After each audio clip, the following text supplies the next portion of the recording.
I'm Travis and this is how I do things, and I'm about to show you how to finish a room in your basement. And in this video, I'll be framing a wall with a closet door opening. I've already covered framing a wall in great detail in a previous video, so won't be covering much of that today. And I'll be framing for a sliding closet door, but the process is pretty much the same for any type of door you may want to use. So if you haven't already watched my video on framing walls, go ahead and hit pause on this video, head over there and check that video out, and then come right back here. Now that you're up to speed on framing walls, get started by measuring your wall and call your door supplier and decide what size door you want to install. Be sure to consider room for trim as well as any outlets or light switches. I do have kind of an odd situation over here where I have a bunch of ductwork right here. I'm going to eventually have a soffit.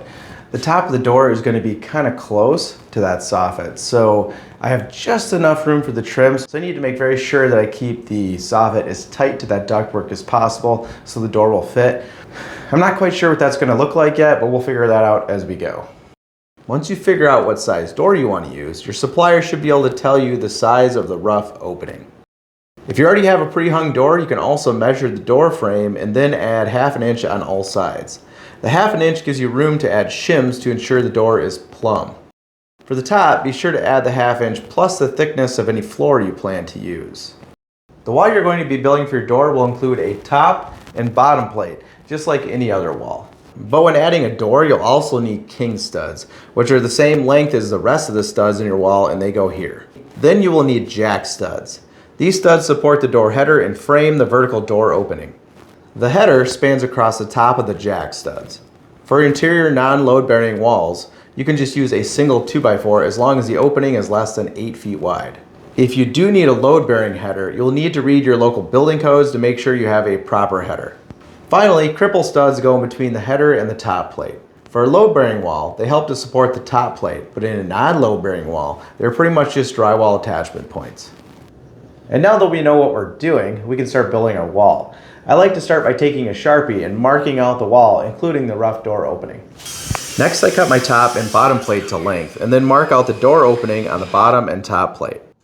Then I mark a stud on either side of the door opening for the jack studs, and mark that stud with an O.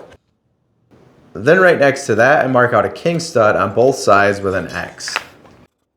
Lastly, I mark out the rest of the studs 16 inches on center on the top and bottom plate. You don't need to mark out studs on the bottom plate where the door opening will be, but you should mark them out in the top plate. Nothing has been easy for me in this room. As you can see, there's all sorts of duct work and plumbing and a beam. Nothing has been easy. So this is going to continue to not be easy. As you can see above me, there's a bunch of plumbing. I'm going to need to space the wall down just a little bit so I have room for all that plumbing, kind of like I did right back here on this wall.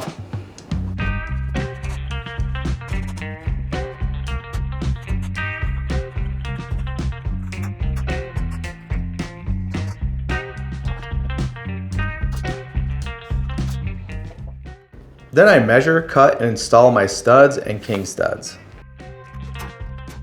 Now I take my rough door opening height and subtract 1 1/2 inches to get my jack stud length, and then I cut 1 for each side.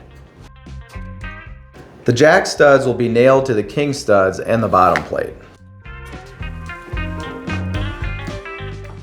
As you may have noticed, I'm working in a pretty tight space down here. Luckily, my wall is already in 2 pieces. So what I'm going to do is I'm going to actually put the 2 halves of the wall up and then install the header.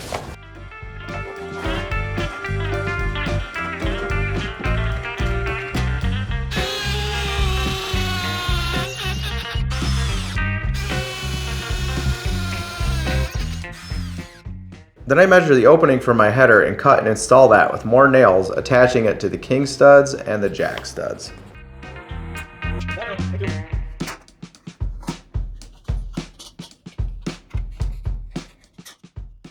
Now I measure from the header to the top plate for my cripples and cut them to length. The cripples continue the 16 inches on center with the rest of the wall. I marked out their locations on the top plate earlier.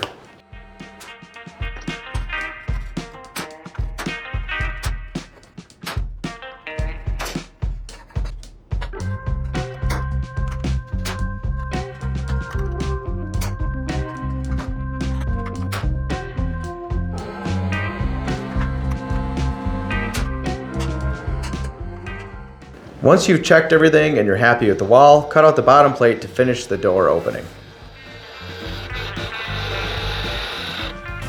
Well, that is one weird looking wall, but it is done. I hope you guys enjoyed this video. If you did, please hit like and subscribe. Then click that little notification bell so you don't miss my next video, where I'll be roughing in the electrical in this room. We'll see you guys.